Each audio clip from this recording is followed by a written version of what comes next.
देखे ना मियाँ साहब से कितनी दफ़ा डीलें टूटती रहती हैं। लेकिन यार बात यह है कि इसको बिला वजह एक ऐसा रंग देना, अच्छा भाई वो आए उनको एक जगह दे दें, वो जुलूस कर निकालें और घर निकल जाएं। अब वो आ जाते हैं, ये इन्हें रोकना जो है इनके लिए एक मसला बन जाता है। भाई एक रेला आया थोड़ी देर के लिए निकल के घर चला गया। साहब ये भी तो ओवरकिल कर रहे हैं ना। खराब है, पीटीआई का व्यवहार भी तो खराब है ना, क्योंकि अगर वो आए और 9 मई की तरह जलाओ कराओ शुरू हो जाए फिर क्या करें? नहीं 9 मई की तरह तो वैसे ही अपने आप को डिस्टेंस कर रहे हैं, वो तो अपने आप को डिस्टेंस कर रहे हैं इससे। लेकिन ये कि अच्छा चलें इधर आते हैं, क्योंकि 9 मई की भी तो जो अभी क्लैरिटी कोई नहीं आई ना, कुछ करे, बंदे पकड़े, कमीशन बनाए, सामने लाएं, सजाएं दें। भाई हमने कब रोका है? वो भी आप 9 मई को गुजरे हुए कितने मई गुजर गए हैं। 30 दिसंबर से पहले अच्छी खबरें आएंगी।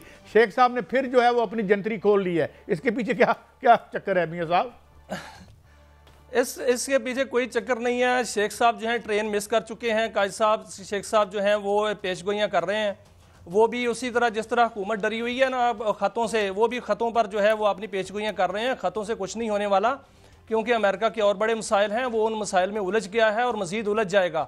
तो यहाँ पर जो पाकिस्तान के मसाइल हैं वो पाकिस्तान में ही हल होने हैं, और जो केसेस जो हैं वो अदालतों में हैं वो अदालतों में ही हल होने हैं। काजी साहब एक चीज़ है जो ये भी कहा जा रहा है कि जो 24 नवंबर का जो एहतजाज है वो क्यों हो रहा है, उसके पीछे 3 बड़ी रीज़न जो है वो सामने आई हैं।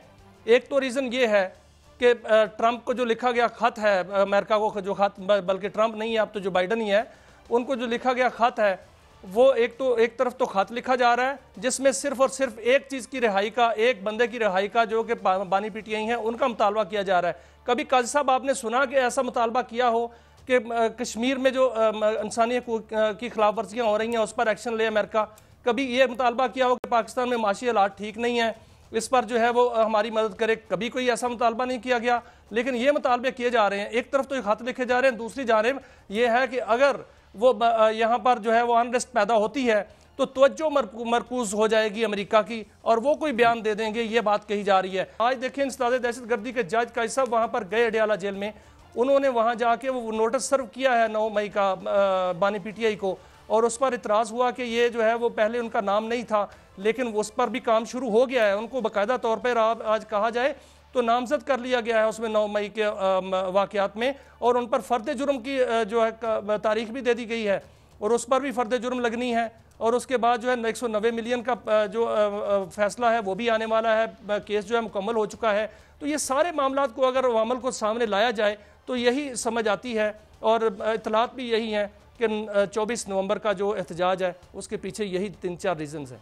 अच्छा ठीक है, या आप तो चलें, दिस इज़ रियलिटी कहते हैं ना, is a partial view of the situation जो है वो रियलिटी होता है। ये एक कहानी तो ये है, मगर एक दूसरी कहानी भी है भाई, उनकी भी एक कहानी है कि जनाब वो जिस तरीके से ये इन्होंने केस बनाए और फिर उसमें उनको वो मिलती रही, क्या कहते हैं, रिलीफ तो नहीं कहना चाहिए, वो नाराज़ होते हैं पीटीआई वाले हमारे दोस्त कि जी हमें इंसाफ मिला, जो केसेस जो है वो सेट असाइड हो गए, बाद में जो है हरिडली इन्होंने वो की थी अपना।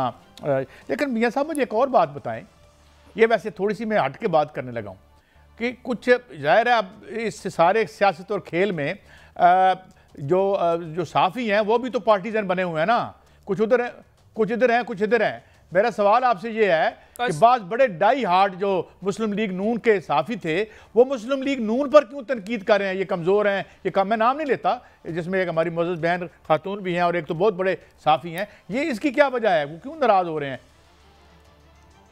काजी साहब चंद दिन पहले आपने देखा कि चंद दिन पहले तक यही जो सहाफ़ी हजरात हैं ये बता रहे थे कि सब अच्छा है, सब ठीक है, कोई मसला नहीं, वो बातचीत भी चल रही है, किसी किस्म का कोई एहतजाज नहीं होगा, ये नहीं होगा, वो नहीं होगा। और अब जो है वो कल से यूटर्न जो है वो सामने आए हैं, और उसके पीछे भी कुछ रीज़न्स हैं, बहुत सी इतलात हैं काजी साहब। वो इतलात जो हैं वो अब यहाँ होगी तो फिर वो क्या कहते हैं कि पर्दा नशीनों का जो है वो पर्दा रहने दें कि वहाँ पर जो है वो बैरून मुल्क में तालीम कैसे हासिल हो रही है और वहाँ पर जो अमरात कैसे सारा कुछ आगे क्या नज़र आ रहा है मुस्तकबिल में, तो हमने फौरी तौर पर जो है यूटर्न ले लिया। लेकिन इसमें अच्छा मियाँ साहब, ये नहीं, मैं मेरे लिए बड़ा अचंभे की बात थी कि वो तो मतलब है कि पहले तो मैं मुहावरतन कह रहा हूँ कि दरमियान से हवा भी नहीं गुजरती थी, और उसके बाद इतनी तनकीद और फिर ऐसे अजीब लगता है ना जब लोग एक लाइन से हट के दूसरी लाइन की तरफ जाते हैं। तो अब हम पढ़ते हैं ज़रा, IMF की टीम आई, रिव्यू में डाल के वापस चली गई और कह रही है कि जनाब हम फिर ये एग्जीक्यूटिव बोर्ड के सामने रखेंगे और बोर्ड जो फैसला करेगा। तो फिर हम बैक टू क्या कहते हैं टू जीरो आ गए हैं, फिर दोबारा I M board to decide on Pakistan case, यानी still it is undecided. This is very alarming. देखिए कायद साहब, IMF की टीम ने इस महीने नहीं आना था, उन्होंने आना था फरवरी में, और उस वक्त जो है वो एक रिव्यू होना था, एक जायजा लिया जाना था, लेकिन IMF की टीम ने इस महीने आगे छापा मारा। मैं इसको छापा कहूँगा। लेकिन हुकूमत ने, आपने सुना सर के वज़ीर ख़जाना कहते हैं कि वो सरप्राइज होकर गए हैं कि पाकिस्तान की मईशत इतनी जल्दी जो है वो कैसे इस तक काम पकड़ लिया उसने। लेकिन मामला ये नहीं है, वज़ीर ख़जाना कह रहे हैं ना, सरप्राइज होकर गए हैं तो मामला खत्म करके जाते ना, यहाँ पर मुकम्मल करके जाते। फिर रिव्यू जो है वो बोर्ड में क्यों लेके गए हैं कि बोर्ड जो है वो डिसाइड करेगा कि अगली किस्त मिलनी है कि नहीं मिलनी। वो इसलिए कि IMF ने यहाँ पर इतराज़ किया है कि 200 अरब रुपए का जो शॉर्टफॉल है वो क्यों है, उसके अपने अहदाफ जो है मुकम्मल क्यों नहीं किए, और इस हवाले से उन्होंने वजाहत चाहिए तो वजाहत हमारे पास नहीं। अच्छा मियां साहब, मैं ये भी पूछना चाहूंगा आपसे, वक्त कम है ज़्यादा, एक और खबर भी चल रही थी कि $700 मिलियन की कोई पंजाब ने इन्वेस्टमेंट की है दुबई में। वो क्या थी, ज़रा अगर आज नहीं है तो कल हमें बता दीजिएगा, वो क्या सिलसिला है, और क्या हम सूबे जो हैं अपने तौर पर बाहर इन्वेस्टमेंट कर सकते हैं? ये मुझे नहीं पता, मुमकिन है ये लेजिटिमेट हो, ये हो, अगर इस बारे में आपके पास कोई चीज़ है। और फिर बाद में पेंशन फ़ंड की बात हुई, पेंशन फ़ंड, इस पर भी इतराज़ किया IMF ने मुबैना तौर पर कि जी, बल्कि आया लिखा या अखबारों में आया कि जी ये आपने पेंशन फ़ंड के पैसे डाल के तो सरप्लस में गए हैं, वरना तो आप नेगेटिव में थे। इस बारे में कुछ है डिटेल, या फिर इस पर हम कल बात करेंगे? देखिए कायद साहब, 700 मिलियन की कहानी तो मैं कल पूरी की पूरी आपको बताऊंगा क्या है, क्योंकि उसके लिए वक्त चाहिए और वक्त हमारे पास कम है। आप कह रहे हैं कि वक्त की कमी है, आज इसलिए कल उस पर पूरी कहानी होगी।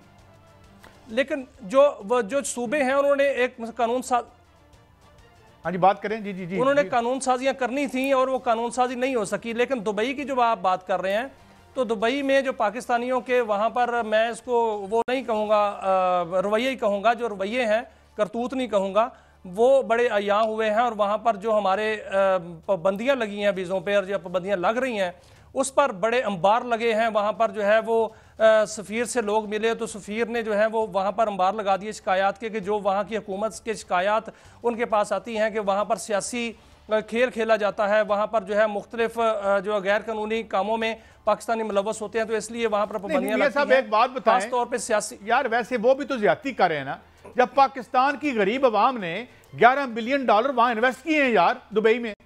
देखे ना, यहाँ के गुरबा ने $11 बिलियन भेजे हैं, तो उनको भी तो ख्याल रखना चाहिए ना।